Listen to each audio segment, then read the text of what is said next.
Hello everyone. Good evening to all. Welcome you all for this MBE program. So first of all, I would like to thank you all for attending this program. ಈ session online ಮತ್ತೆ offline ಎರಡೂ ಇರುತ್ತೆ. So ಈ session more successful ಆಗಬೇಕು ಅಂದ್ರೆ ಕೆಲವು ground rules ಅನ್ನ ಹೇಳ್ತೀನಿ, ಅದನ್ನ ಫಾಲೋ ಮಾಡಬೇಕು. ಎಲ್ಲರೂ ಮಾಡೋಣ ಅಲ್ವಾ? ಶೋರ್ ಅಲ್ವಾ ಸರ್? ಓಕೆ. ಫಸ್ಟ್ ಒನ್ ಬಂದು ಯಾರೆಲ್ಲ ಆನ್ಲೈನ್ ಅಲ್ಲಿ ಅಟೆಂಡ್ ಆಗ್ತಿದ್ದೀರಾ, ಸೊ ಪ್ಲೀಸ್ ಎಲ್ಲರೂ ವಿಡಿಯೋನ ಆನ್ ಮಾಡ್ಕೊಳ್ಳಿ. ಸೊ ಆನ್ಲೈನ್ ಸೆಷನ್ ಅಂದ್ರೆ ಕ್ಯಾಮ್ರಾ ಮುಂದೆ ಮಾತಾಡೋದಲ್ವಾ, ಸೊ ನೀವು ವಿಡಿಯೋ ಆನ್ ಮಾಡ್ಕೊಂಡ್ರೆ ನಿಮ್ಮ ಹತ್ರ ಮಾತಾಡ್ತಿರೋ ಫೀಲಿಂಗ್ ಬರುತ್ತೆ. ಈ ಸೆಷನ್ ಇನ್ನೂ ಮೋರ್ ಸಕ್ಸಸ್ಫುಲ್ ಆಗುತ್ತೆ. ಸೊ ಎಲ್ರಿಗೂ ಇನ್ನೊಂದ್ಸಲಿ ರಿಕ್ವೆಸ್ಟ್ ಮಾಡ್ತಿದ್ದೀನಿ, ಎಲ್ಲರೂ ಪ್ಲೀಸ್ ವಿಡಿಯೋನ ಆನ್ ಮಾಡ್ಕೊಳ್ಳಿ. Narendra Babu sir, thank you so much ಹೇಳಿದ ತಕ್ಷಣ ವಿಡಿಯೋ ಆನ್ ಮಾಡಿದಕ್ಕೆ. ಕೇಳಿಸ್ತಿದೆ ಅಲ್ವಾ ನಾನು ಮಾತಾಡೋದು? Thumbs up. Harini, yeah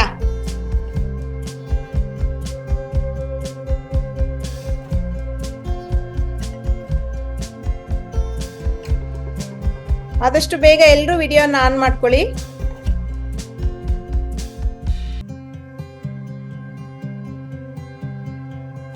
so second rule ಬಂದು ಎಲ್ಲರೂ ಒಂದು ನೋಟ್ಬುಕ್ ಮತ್ತೆ ಪೆನ್ನ ಪಕ್ಕದಲ್ಲಿ ಇಟ್ಕೊಳ್ಳಿ. ಸೊ ಸೆಷನ್ ಮಿಡ್ಲಲ್ಲಿ ಏನಾದ್ರು ಡೌಟ್ಸ್ ಬಂತು, ಇಲ್ಲ ಕ್ವೆಶನ್ ಕೇಳಬೇಕು ಅಂದ್ರೂ ಬರ್ದು ಇಟ್ಕೋಬಹುದು. ಲಾಸ್ಟ್ ಅಲ್ಲಿ ಸರ್ ನಿಮ್ಗೆ ಚಾನ್ಸ್ ಕೊಡ್ತಾರೆ, ಅದನ್ನ ಕ್ಲಾರಿಫೈ ಮಾಡ್ಕೋಬಹುದು. ಸೊ ಇಲ್ಲ ನಮ್ಗೆ ಇಮಿಡಿಯೇಟ್ ನಾವು ಡೌಟ್ ಕೇಳಬೇಕು ಅಂದ್ರೆ ಆಪ್ಷನ್ ರೈಸ್ ಹ್ಯಾಂಡ್ ಆಪ್ಷನ್ ಇರುತ್ತೆ, ಅದನ್ನ ಕ್ಲಿಕ್ ಮಾಡಿದ್ರೆ ನಮ್ಮ ಟೀಮ್ ಅನ್ಮ್ಯೂಟ್ ಮಾಡೋ ಆಪ್ಷನ್ ನಿಮಗೆ ಕೊಡ್ತಾರೆ. ಸೊ ಅವಾಗ ನಿಮ್ಗೆ ಅನ್ಮ್ಯೂಟ್ ಆಗುತ್ತೆ, ನೀವು ಅದನ್ನ ಕೇಳ್ಕೋಬಹುದು. ಓಕೆ ಅಲ್ವಾ? ಸೊ ಥರ್ಡ್ ಒನ್ ಬಂದು ಇಂಟರ್ನೆಟ್ ಕನೆಕ್ಷನ್. ಆನ್ಲೈನ್ ಅಲ್ಲಿ ಯಾರೆಲ್ಲ ಅಟೆಂಡ್ ಮಾಡ್ತಿದ್ದೀರಾ, ನೆಟ್ ಕನೆಕ್ಷನ್ ಇದೆಯಾ ಇಲ್ವಾ ಅಂತ ಒಂದು ಸರಿಯಾಗಿ ನೋಡ್ಕೊಳ್ಳಿ. ಯಾಕೆ ಅಂದ್ರೆ ನೆಟ್ ಕನೆಕ್ಷನ್ ಇಲ್ಲ ಅಂದ್ರೆ ಈ ಸೆಷನ್ ಮಾಡಿದ್ರು ನೀವು ಯೂಸ್ ಇಲ್ದಿರಂಗೆ ಆಗುತ್ತೆ. ಸೊ ವಿಡಿಯೋಸ್ ಮತ್ತೆ ಆಡಿಯೋಸ್ ನಿಮ್ಗೆ ಕರೆಕ್ಟ್ ಆಗಿ ಬರಬೇಕು ಅಂದ್ರೆ ಇಂಟರ್ನೆಟ್ ಕನೆಕ್ಷನ್ ಎಲ್ಲಿದೆಯೋ ಅಲ್ಲೋಗಿ ಕುತ್ಕೊಂಡು ನೋಡಿ. ಸೊ ಮೋರ್ ಸೆಷನ್ ಸಕ್ಸಸ್ಫುಲ್ ಮಾಡಿ. ಅರ್ಥ ಆಯ್ತಲ್ವಾ?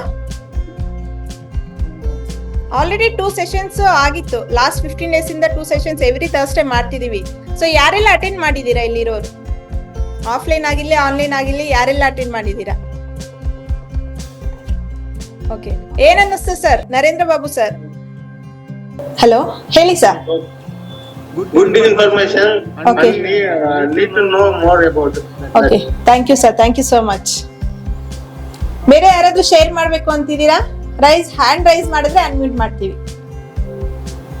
Hello Sushmita, Yes, ma'am. Yeah share ಮಾಡಿ. Very helpful video, ma'am. Helpful video ಇದು. Okay. Future ಗೆ ತುಂಬಾ ಹೆಲ್ಪ್ ಆಗುತ್ತೆ. ಇನ್ಫಾರ್ಮೇಶನ್ ಇದೆ madam. Okay okay, thank you so much. ಇಲ್ಲ ತಿಳ್ಕೊಬೇಕು. Okay ma'am. Thank you so much Sushmita. So last two sessions ಅಲ್ಲಿ introduction ಕೊಟ್ಟಿದ್ರು. ಸೊ ಇವತ್ತೇ ಫಸ್ಟ್ ಡೇ MBE ಪ್ರೋಗ್ರಾಮ್ ಅನ್ನ. ಸೊ ಇನ್ನ ಕೆಲವರೆಲ್ಲ ಜಾಯಿನ್ ಆಗ್ತಿದ್ದಾರೆ. ಸೊ ಅದರಿಂದ ಸ್ವಲ್ಪ ಲೇಟ್ ಆಗಿ ಸ್ಟಾರ್ಟ್ ಮಾಡ್ತಾ ಇದೀವಿ. ಸೊ ಫ್ರೆಂಡ್ಸ್, ಎಲ್ಲಾ ಬಿಸ್ನೆಸ್ ಓನರ್ಸ್ ಒಂದಲ್ಲ ಒಂದು ಪ್ರಾಬ್ಲಮ್ಸ್ ಫೇಸ್ ಮಾಡ್ತಾನೆ ಇರ್ತಾರಲ್ವಾ. ಸೊ ನೆಕ್ಸ್ಟ್ ಲೆವೆಲ್ ತಗೊಂಡು ಹೋಗ್ಬೇಕು ಅಂದ್ರೆ ತುಂಬಾ ಸ್ಟ್ರಗಲ್ಸ್ ಪಡ್ತಿರ್ತಾರೆ. ಸೊ ಈಗಿರೋ ಸೊಸೈಟಿ ತುಂಬಾ ಫಾಸ್ಟ್ ಆಗಿ ಗ್ರೋ ಆಗ್ತಿದೆ ಅಲ್ವಾ? ಹೌದಾ ಅಲ್ವಾ? ಕರೆಕ್ಟ್ ಅಲ್ವಾ? ಸೊ ಈ ತರ ಸಿಚುಯೇಷನ್ ಅಲ್ಲಿ ನಾವು ಯಾವ ತರ ಸ್ಟೆಪ್ಸ್ ತಗೊಂಡ್ರೆ ನಮ್ಮ ಬಿಸ್ನೆಸ್ ನೆಕ್ಸ್ಟ್ ಲೆವೆಲ್ ಹೋಗ್ಬೋದು. ಸೊ 1x ಇರೋ 2x ಮಾಡ್ಬೋದು, 3x ಮಾಡ್ಬೋದು.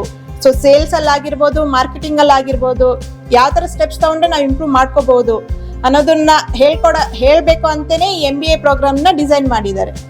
ಸೊ ತಡ ಮಾಡದೆ ಗಿರಿ ಸರ್ ಅನ್ನ ಕರೆಯೋಣ ಅಲ್ವಾ? Okay, hi, thank you so much. Hi ಎಲ್ಲರೂ ಅಟೆಂಡ್ ಮಾಡಿರೋರಿಗೆಲ್ಲ ಹಾಯ್. ಓಕೆ,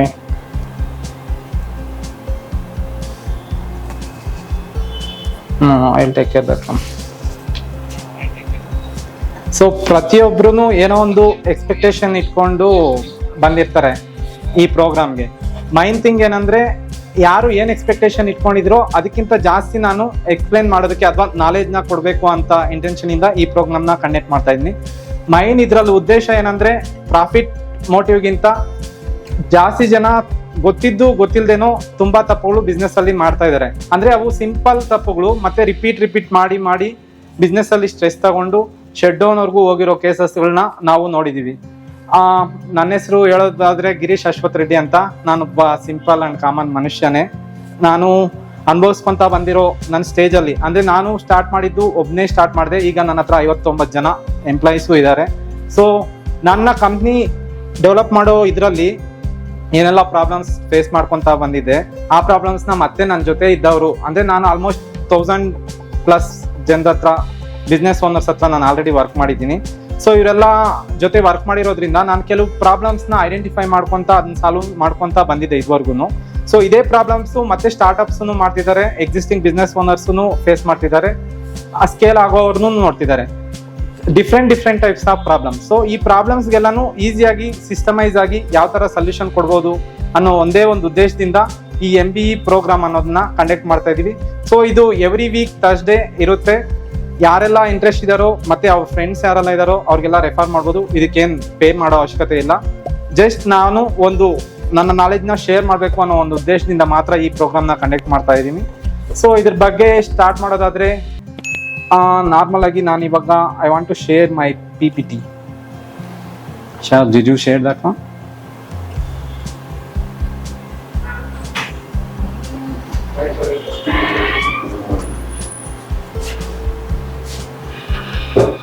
ಎಸ್, ಇಲ್ಲಿ ಕಾಣಿಸ್ತಾ ಇರೋ ವ್ಯಕ್ತಿಗಳ ಹೆಸರೆಲ್ಲ ನಿಮ್ಗೆ ಆಲ್ಮೋಸ್ಟ್ ಗೊತ್ತಿರ್ಬೋದು.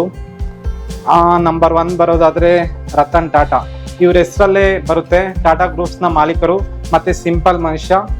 ಅವರು ಅರ್ನ್ ಮಾಡ್ತಿರೋ 90% ಇನ್ಕಮ್ನ ದೇಶಕ್ಕೋಸ್ಕರ ಸ್ಪೆಂಡ್ ಮಾಡ್ತಿದ್ದಾರೆ, ಸೋಷಿಯಲ್ ಕಾಂಟ್ರಿಬ್ಯೂಷನ್ಗೋಸ್ಕರ. ಮತ್ತೆ ಸೆಕೆಂಡ್ ಬಂದ್ಬಿಟ್ಟು ಇನ್ಫೋಸಿಸ್ ಮಾಲೀಕ ನಾರಾಯಣ್ ಮೂರ್ತಿ.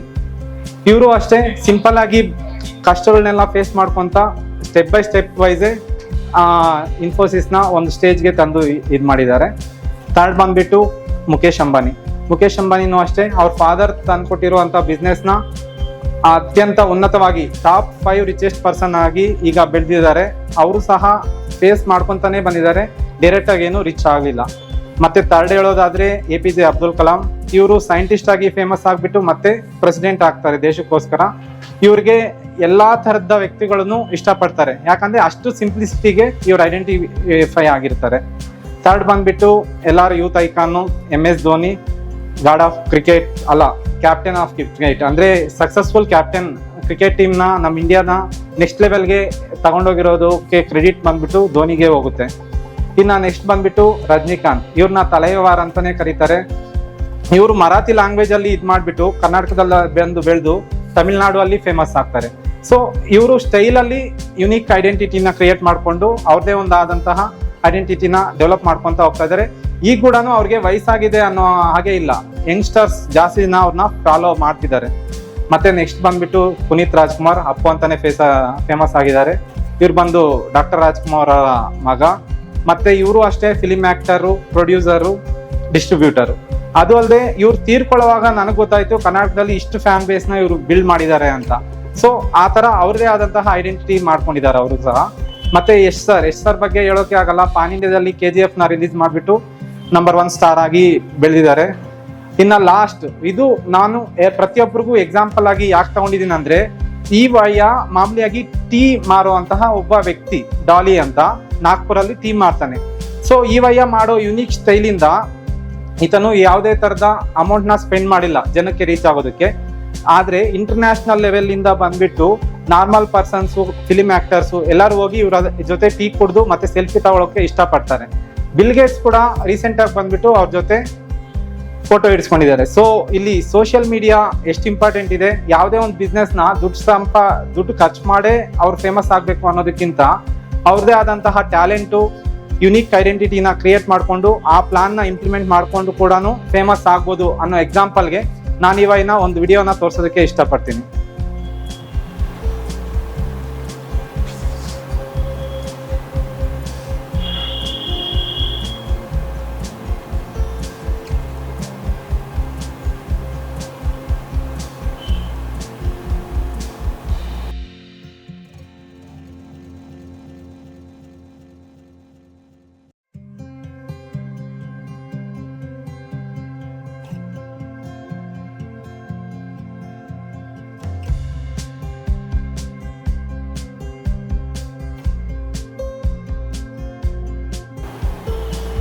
ನೆಕ್ಸ್ಟ್ ಬಂದ್ಬಿಟ್ಟು ಎಲ್ಲರೂ ಏನೋ ಒಂದು ಉದ್ದೇಶ ಇಟ್ಕೊಂಡೇ ಬಿಸ್ನೆಸ್ ನ ಸ್ಟಾರ್ಟ್ ಮಾಡ್ಬೇಕು ಅಂತ ಬರ್ತಾರೆ. ಕೆಲವರು ಎಂಪ್ಲಾಯ್ಮೆಂಟ್ ಅಲ್ಲಿ ಇರ್ತಾರೆ.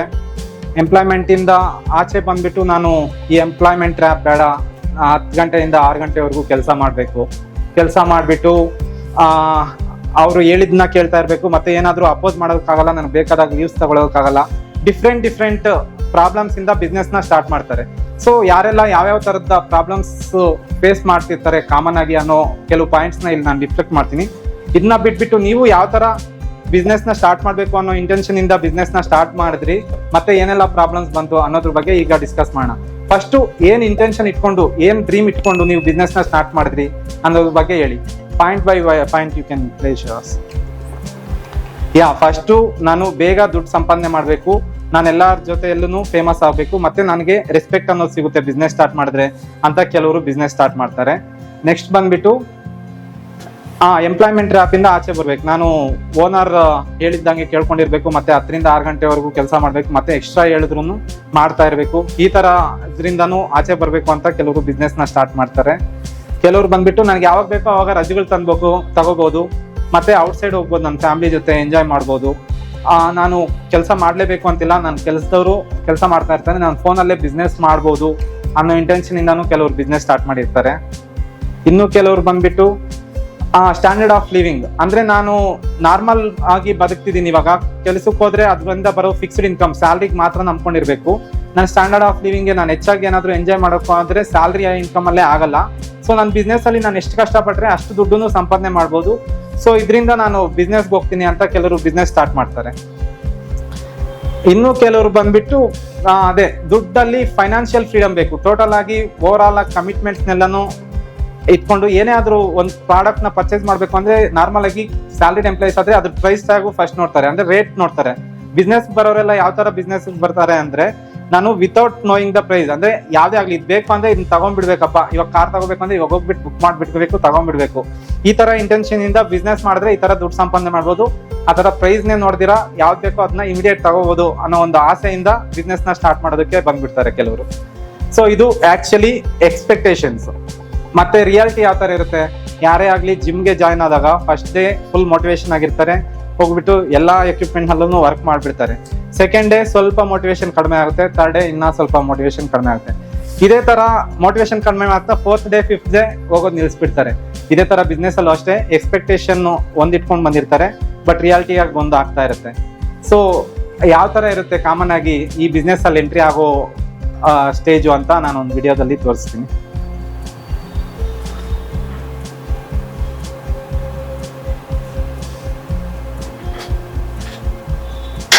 ಜಿಮ್ಗೆ ಜಾಯಿನ್ ಆದಾಗ ಫಸ್ಟ್ ಡೇ ವರ್ಕೌಟ್,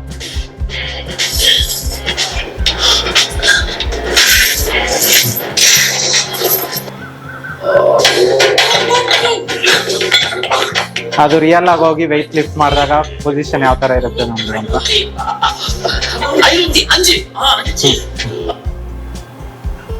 ನೋಡಿದ್ರಲ್ಲ, ಇದೇ ತರ ಇರುತ್ತೆ. ಆಕ್ಚುಲಿ ನೀವು ಎಕ್ಸ್ಪೆಕ್ಟೇಷನ್ ಮಾಡ್ಕೊಂಡು ಬಂದಿರೋದು ತಪ್ಪು ಅಂತಲ್ಲ ನಾನು ಹೇಳ್ತಿರೋದು ಬಿಸ್ನೆಸ್ ಅಲ್ಲಿ, ಬಟ್ ಪ್ರಾಪರ್ ಪ್ಲಾನಿಂಗ್ ಇಲ್ದಿರಾ, ಪ್ರಾಪರ್ ಗೈಡೆನ್ಸ್ ಇಲ್ದಿರಾ, ಪ್ರಾಪರ್ ಎಜುಕೇಶನ್ ಇಲ್ದಿರಾ, ಪ್ರಾಪರ್ ಮೆಂಟರ್ ಇಲ್ದಿರಾ, ಈ ತರ ಮಾಡ್ಕೊಂಡ್ ಬಂದಿರ್ತಾರೆ. ಸೊ ನೀವೇನ್ ಅನ್ಕೊಂಡ್ ಬಂದಿದ್ದೀರೋ ಅದನ್ನೆಲ್ಲ ಎಂಜಾಯ್ ಮಾಡ್ತಿದ್ದೀರಾ ಇಲ್ವಾ ಪ್ರೆಸೆಂಟ್ ಅಲ್ಲಿ? ಮ್ಯಾಕ್ಸಿಮಮ್ ಇದಕ್ಕೆ ನೋ ಅಂತ ಹೇಳ್ತಾರೆ. ಎಸ್ ಅಂತ ಯಾರಾದ್ರೂ ಇದ್ರೆ ಅವ್ರು ಕಾಮೆಂಟ್ ಮಾಡ್ಬೋದು, ನೋ ಅಂತಿದ್ರು ಕಾಮೆಂಟ್ ಮಾಡ್ಬೋದು, ಏನ್ ತಪ್ಪಿಲ್ಲ ಹೇಳ್ಕೊಳ್ಳೋದ್ರಲ್ಲಿ. ಯಾಕಂದ್ರೆ ನಾವು ಇವಾಗ ಕಲಿಯೋದಕ್ಕೆ ಬಂದಿದೀವಿ, ಎಕ್ಸ್ಚೇಂಜ್ ಮಾಡ್ಕೊಳ್ಳೋದಕ್ಕೆ ಬಂದಿದೀವಿ. ಸೊ ಹೇಳ್ಕೊಳ್ಳೋದ್ರಲ್ಲಿ ಏನು ಪ್ರಾಬ್ಲಮ್ ಇಲ್ಲ. ನೀವ್ ಎಂಜಾಯ್ ಮಾಡ್ತಿದ್ದೀರಾ ಇಲ್ವಾ? ಎಸ್, ನೋ ಅನ್ನೋರೇ ಜಾಸ್ತಿ ಇದ್ದಾರೆ, ಕರೆಕ್ಟ್. ಸೊ ಯಾಕೆ ಈ ತರ ಆಗುತ್ತೆ? ಅಕಸ್ಮಾತ್ ಎಷ್ಟಿದ್ರೆ ಅವರ ಆಕ್ಚುಯಲ್ ಟರ್ನ್ ಓವರ್ ಇದೆ, ಎಕ್ಸ್ಪೆಕ್ಟೆಡ್ ಟರ್ನ್ ಓವರ್ ಏನಿದೆ, ಅಂದ್ರೆ ಇವಾಗ ಏನ್ ಟರ್ನ್ ಓವರ್ ಆಗ್ತಿದೆ, ನೆಕ್ಸ್ಟ್ ಇಯರ್ಗೆ ಏನ್ ಟರ್ನ್ ಓವರ್ ಮಾಡ್ಬೇಕು ಅಂತಿದ್ದೀರಾ. ಓಕೆ, ನೀವ್ ಅದನ್ನ ಮಾಡ್ತಿದ್ದೀರಾ, ನೀವೇನ್ ಅನ್ಕೊಂಡಿದ್ದೀರಾ ಅದನ್ನೆಲ್ಲ ಫೀಲ್ ಆಗ್ತಿದ್ದೀರಾ, ಬಟ್ ಅದನ್ನೇ ಅಚೀವ್ಮೆಂಟ್ ಅಲ್ಲ. ನೆಕ್ಸ್ಟ್ ಲೆವೆಲ್ಗೆ ಹೋಗ್ಬೇಕು ಅಂದ್ರೆ ನಿಮ್ ಟರ್ನ್ ಓವರ್ನ ನೆಕ್ಸ್ಟ್ ಲೆವೆಲ್ಗೆ ಎತ್ಕೊಂಡು ಹೋಗ್ಬೇಕು. ಸೊ ನಿಮ್ ಆಕ್ಚುಯಲ್ ಟರ್ನ್ ಓವರ್ ಏನಿದೆ, ಎಕ್ಸ್ಪೆಕ್ಟೆಡ್ ಟರ್ನ್ ಓವರ್ ಏನಿದೆ, ಇದನ್ನ ನೀವು ಬುಕ್ ಅಲ್ಲಿ ಬರ್ದಿಕೊಂಡಿರಿ. ಅದ್ರ ಬಗ್ಗೆ ಕೂಡ ನಾವು ನಿಮ್ಗೆ ನಾಲೆಜ್ ನ ಕೊಡ್ತೀವಿ. ಸೊ ನಾರ್ಮಲ್ ಆಗಿ ಏನೆಲ್ಲ ಪ್ರಾಬ್ಲಮ್ಸ್ ಫೇಸ್ ಮಾಡ್ತಿರ್ತಾರೆ, ಆಕ್ಚುಲ್ ಆಗಿ ಎಕ್ಸ್ಪೆಕ್ಟೇಷನ್ ಏನೋ ಒಂದು ಇಟ್ಕೊಂಡು ಬಂದಿರ್ತಾರೆ, ರಿಯಾಲಿಟಿಯಲ್ಲಿ ಏನೆಲ್ಲ ಪ್ರಾಬ್ಲಮ್ಸ್ ಬರುತ್ತೆ. ಫಸ್ಟ್ ಪ್ರಾಬ್ಲಮ್ ಬರೋದು ಬಂದ್ಬಿಟ್ಟು ಕ್ಯಾಶ್ ಫ್ಲೋ. ಕ್ಯಾಶ್ ಫ್ಲೋ ಅಂದ್ರೆ ಏನಂದ್ರೆ ಫಂಡ್ಸ್, ಲ್ಯಾಕ್ ಆಫ್ ಫಂಡ್ಸ್ ಇರುತ್ತೆ. ಸೊ ಇರೋ ಅಮೌಂಟ್ಸ್ನೆಲ್ಲೂ ಫರ್ನಿಚರು, ಫಿಕ್ಸ್ಚರು, ಅಡ್ವಾನ್ಸು, ಅದು ಇದು ಅಂತ ಖರ್ಚು ಮಾಡ್ಬಿಡ್ತಾರೆ, ಶೋ ಆಫ್ ಮಾಡ್ತಾರೆ, ದೊಡ್ಡದಾಗಿ ಓಪನ್ ಮಾಡ್ತಾರೆ ಆಫೀಸ್ನ, ಬಟ್ ಲಿಕ್ವಿಡಿಟಿನ ಮೇಂಟೈನ್ ಮಾಡಿರಲ್ಲ. ವರ್ಕಿಂಗ್ ಕ್ಯಾಪಿಟಲ್ ಅಂತಾರೆ. ವರ್ಕಿಂಗ್ ಕ್ಯಾಪಿಟಲ್ ಅನ್ನೋದು ಏನಕ್ಕೆ ಮುಖ್ಯ ಅಂದ್ರೆ ಡೇ ಟು ಡೇ ಬಿಸ್ನೆಸ್ ಅಲ್ಲಿ ಅಪ್ ಟು 6 to 8 months ನಾವು ಎಕ್ಸ್ಪೆಕ್ಟ್ ಮಾಡೋದಕ್ಕಾಗಲ್ಲ ನಮ್ಮ ಬಿಸ್ನೆಸ್ ಕರೆಕ್ಟ್ ಆಗುತ್ತೆ, ಎಕ್ಸ್ಪೆಕ್ಟೆಡ್ ಟರ್ನ್ ಓವರ್ಗೆ ರೀಚ್ ಆಗ್ತೀವಿ ಅಂತ. ಸೊ ಅದಕ್ಕೆ ನಾವು ಫಂಡ್ಸ್ ನ ಮೇಂಟೈನ್ ಮಾಡಿರ್ಬೇಕು. ಅಕಸ್ಮಾತ್ ಖರ್ಚು ಹೆಚ್ಚು ಬಂದ್ರು ನಾವು ಫೇಸ್ ಮಾಡೋದಕ್ಕೆ ನಮ್ಮ ಹತ್ರ ರಿಸರ್ವ್ ಫಂಡ್ಸ್ ಅನ್ನೋದು ಇರಬೇಕು. ಸೊ ಇದನ್ನೇ ನೋಡ್ಕೊಳ್ದಿರಾ ಪ್ಲಾನ್ ಮಾಡ್ಕೊಂಡ್ಬಿಟ್ಟಿರ್ತಾರೆ ಒಂದು. ಮತ್ತೆ ಓವರ್ ವರ್ಕ್ಲೋಡ್ ಅಂದ್ರೆ ಯಾವ ತರ ಅಂದ್ರೆ ಕೆಲಸ ಜಾಸ್ತಿ ಬರ್ತಾ ಇರುತ್ತೆ ಬಟ್ ಇನ್ಕಮ್ ಅದಕ್ಕೆ ತಕ್ಕಟ್ಟಾಗಿ ಬರ್ತಾ ಇರಲ್ಲ. ಕ್ರೆಡಿಟ್ ಪೀರಿಯಡ್ ಇರುತ್ತೆ ಕೆಲವುದೆಲ್ಲ. ಮತ್ತೆ ಫ್ಯಾಮಿಲಿನೇ ಬಿಟ್ಬಿಟ್ಟು ವರ್ಕ್ ಮಾಡ್ತಾ ಇರ್ತಾರೆ ಕೆಲವೆಲ್ಲ. ಹಗ್ಲು ರಾತ್ರಿ ಕಷ್ಟಪಟ್ರು ಕೆಲಸ ಅಂತೂ ಮಾಡ್ತಾ ಇರ್ತಾರೆ ಬಟ್ ಇನ್ಕಮ್ ಅಂತೂ ಬರ್ತಾ ಇರಲ್ಲ. ಇದು ಒಂದು ಪ್ರಾಬ್ಲಮ್ ಆಗಿರುತ್ತೆ. ನೆಕ್ಸ್ಟ್ ಬಂದ್ಬಿಟ್ಟು lack of work and life balance. ಇದು ಇಂಪಾರ್ಟೆಂಟ್. ಆಕ್ಚುಲಿ ಇದರಿಂದ ಜಾಸ್ತಿ ಜನ ಬಿಸ್ನೆಸ್ ಓನರ್ಸು ಎಷ್ಟೋ ಪ್ರಾಬ್ಲಮ್ಸ್ ನ ಫೇಸ್ ಮಾಡ್ತಿದ್ದಾರೆ. ಯಾಕಂದ್ರೆ ಬಿಸ್ನೆಸ್ಗೆ ಫೋಕಸ್ ಮಾಡೋಣ ಅಂತ ಹೋದ್ರೆ ಇಲ್ಲಿ ಫ್ಯಾಮಿಲಿಯಲ್ಲಿ ವೈಫ್ ಹೇಳ್ತಾಳೆ ನೀನ್ ನನಗೆ ಟೈಮ್ ಕೊಡ್ತಾ ಇಲ್ಲ ಅಂತ, ಇಲ್ಲಿ ತಾಯಿ ಹೇಳ್ತಾಳೆ ನೀನ್ ನನ್ಗೇನು ಕೊಡಿಸ್ತಾ ಇಲ್ಲ ಅಂತ. ಮಗಳಿಗೆ ಎಜುಕೇಶನ್ ಒಳ್ಳೇದ್ ಕೊಡ್ಬೇಕು ಅಂತ ಟ್ರೈ ಮಾಡ್ತಾ ಇರ್ತಾರೆ ಬಟ್ ಅದನ್ನೂ ಫಿಲ್ ಮಾಡಕ್ ಆಗ್ತಾ ಇರಲ್ಲ. ಒಳ್ಳೆ ಬಟ್ಟೆ ಕೊಡ್ಸೋದು ಕೂಡ ಒಂದ್ಸಲ ಪ್ರಾಬ್ಲಮ್ ಆಗ್ತಾ ಇರುತ್ತೆ. ಲೈಫ್ ನಾನು ಕರೆಕ್ಟ್ ಆಗಿ ಅವರು ಮನೆಯಲ್ಲಿ ಎಂಜಾಯ್ ಮಾಡ್ತಾ ಇರಲ್ಲ, ಇಲ್ಲಿ ಬಿಸ್ನೆಸ್ ಅಲ್ಲಿ ನೀವು ಹ್ಯಾಪಿ ಆಗಿರಲ್ಲ. ಸೊ ಈ ತರ ಪ್ರಾಬ್ಲಮ್ಸ್ ನಾನು ಫೇಸ್ ಮಾಡ್ತಾ ಇರ್ತಾರೆ ಕೆಲವರೆಲ್ಲ. ಮತ್ತೆ ಬಂದ್ಬಿಟ್ಟು ಅನ್ಸರ್ಟನಿಟೀಸ್ ಅಂದ್ರೆ ಎಕ್ಸ್ಪೆಕ್ಟೆಡ್ ತರ ಇರಲ್ಲ, ಎಲ್ಲಾನು ಅನ್ಎಕ್ಸ್ಪೆಕ್ಟೆಡ್. ಸಡನ್ ಆಗಿ ಪ್ರೈಸಸ್ ರಾ ಮೆಟೀರಿಯಲ್ ಎಲ್ಲ ರೈಸ್ ಆಗ್ಬಿಡುತ್ತೆ ಒಂದೊಂದ್ಸಲ. ನೀವು ಕೊಟೇಶನ್ ಕೊಟ್ಟಿರ್ತೀರಾ ಒಂದ್ ರೇಟು ಬಟ್ ಇಲ್ಲಿ ಆಗಿರೋದೇ ಬೇರೆ ಆಗ್ಬಿಟ್ಟಿರುತ್ತೆ. ನಿಮ್ ಮೇಲೆನೆ ಕೆಲವು ಎಕ್ಸ್ಪೆನ್ಸಸ್ ನ ಫೇಸ್ ಮಾಡ್ಕೊಂಡು, ಯಾಕಂದ್ರೆ ಲಾಯಲ್ಟಿ ಉಳಿಸ್ಕೋಬೇಕು ಮತ್ತೆ ಫ್ಯೂಚರ್ ಅಲ್ಲಿ ಅವ್ರು ಒಳ್ಳೆ ಬಿಸ್ನೆಸ್ ಕೊಡ್ತಾರೆ ನಮ್ಗೆ ಅನ್ನೋ ಒಂದು ನಂಬಿಕೆಯಿಂದ ಕೆಲವು ಟೈಮು ಲಾಸ್ ಅಲ್ಲಿ ಕೂಡ ವರ್ಕ್ ಮಾಡೋ ಪರಿಸ್ಥಿತಿ ಬಂದ್ಬಿಡುತ್ತೆ. ಇದು ಮ್ಯಾಕ್ಸಿಮಮ್ ಕನ್ಸ್ಟ್ರಕ್ಷನ್ ಫೀಲ್ಡ್ ಅಲ್ಲಿ ನಾನು ಆಲ್ಮೋಸ್ಟ್ ಇದನ್ನ ಕೇಳಿದೀನಿ. ಎಷ್ಟೊಂದ್ಸಲ ನಾನ್ ಕೊಟ್ಟಿರೋ ಕನ್ಸ್ಟ್ರಕ್ಷನ್ ಬಿಲ್ಡರೇ ನನ್ಗೆ ಹೇಳಿದ್ದಾರೆ ಪ್ರೈಸಸ್ ಸಡನ್ ಆಗಿ ರೈಸ್ ಆಗ್ಬಿಟ್ಟಿದೆ ಸರ್, ನನ್ಗೆ ಲಾಸ್ ಆಗುತ್ತೆ, ಸ್ವಲ್ಪ ನೀವೇನಾದ್ರೂ ಶೇರ್ ಮಾಡೋ ಅವಶ್ಯಕತೆ ಇದೆ ಸರ್ ಅಂತ. ಸೊ ಈ ತರ ಅನ್ಸರ್ಟನೈಸ್ ಕೆಲವು ಟೈಮ್ ಆಗ್ತಾ ಇರುತ್ತೆ. ನೆಕ್ಸ್ಟ್ ಬಂದ್ಬಿಟ್ಟು ನೀವು ಸಹ ನಿಮ್ಮ ಆಕ್ಚುಯಲ್ ಟರ್ನ್ ಓವರ್ ಏನಿದೆ ನೆಕ್ಸ್ಟ್ ಇಯರ್ಗೆ ಏನ್ ಅಚೀವ್ ಮಾಡ್ಬೇಕು ಅಂದಿರೋದನ್ನ ಒಂದು ಬರ್ದಿಕೊಳ್ಳೋದು ಒಳ್ಳೇದು. ಇದು ಕೂಡ ನಾವು ಯಾವ ತರ ಓವರ್ಕಮ್ ಆಗ್ಬೋದು ಅನ್ನೋದ್ರ ಬಗ್ಗೆ ನಾನು ಡಿಸ್ಕಸ್ ಮಾಡ್ತೀನಿ. ಸೊ ಟಾಪ್ 10 ನಾರ್ಮಲ್ ಆಗಿ ಯಾರೇ ಆಗ್ಲಿ ಯಾವುದೇ ಬಿಸ್ನೆಸ್ ಓನರ್ ಆಗ್ಲಿ ಎಲ್ಲಿ ಪ್ರಾಬ್ಲಮ್ಸ್ ಫೇಸ್ ಮಾಡ್ತಾ ಇರ್ತಾನೆ ಅನ್ನೋದ್ರ ಬಗ್ಗೆ ಒಂದು ವಿಡಿಯೋನ ನಾನು ಇದರಲ್ಲಿ ತೋರಿಸ್ತೀನಿ ನೋಡಿ. ಈಗ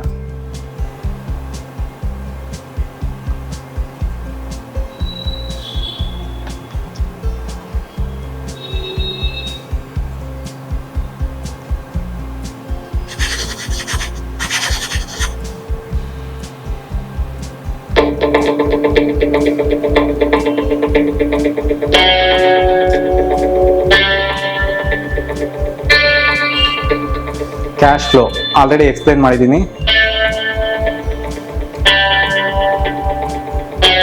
ಹೈರಿಂಗ್ ಅಂಡ್ ಫೈರಿಂಗ್, ಎಂಪ್ಲಾಯೀಸ್ ನ ಯಾವ ತರ ಹೈರ್ ಮಾಡಬೇಕು ಯಾವ ತರ ಫೈರ್ ಮಾಡಬೇಕು ಅನ್ನೋದು.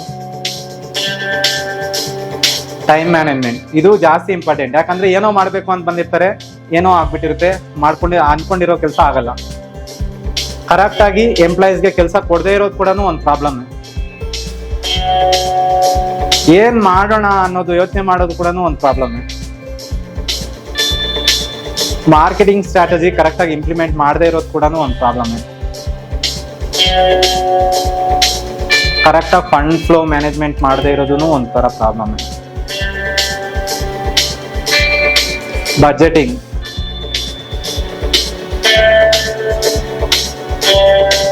ಓವರ್ ಆಲ್ ಆಗಿ ಬಿಸ್ನೆಸ್ ಗ್ರೋತ್ ಏನಾಗ್ತಿದೆ ಅನ್ನೋದನ್ನ ರಿವ್ಯೂ ಮಾಡ್ತಾ ಇರಲ್ಲ ಪರ್ಫೆಕ್ಟ್ ಆಗಿ. ಡೇ ಬೈ ಡೇ ಅವ್ರ ಮೇಲೆ ಅವ್ರಿಗೆ ಕಾನ್ಫಿಡೆನ್ಸ್ ಇರಲ್ಲ, ಎಲ್ಲ ಡೌಟ್ ಪಡ್ತಾ ಇರ್ತಾರೆ, ಹಿಂಗ್ ಮಾಡಿದ್ರೆ ಏನಾಗುತ್ತೆ, ಹೆಂಗಾದ್ರೆ ಏನಾಗೋಗುತ್ತೋ ಅಂತ. ಸೊ ಈ ತರ ಎಲ್ಲ ಕಾಮನ್ ಪ್ರಾಬ್ಲಮ್ಸು ಎಲ್ಲಾ ಬಿಸ್ನೆಸ್ ಓನರ್ಸು ಒಂದಲ್ಲ ಒಂದ್ ತರದ ಪ್ರಾಬ್ಲಮ್ಸು ಇದ್ದೇ ಇರುತ್ತೆ.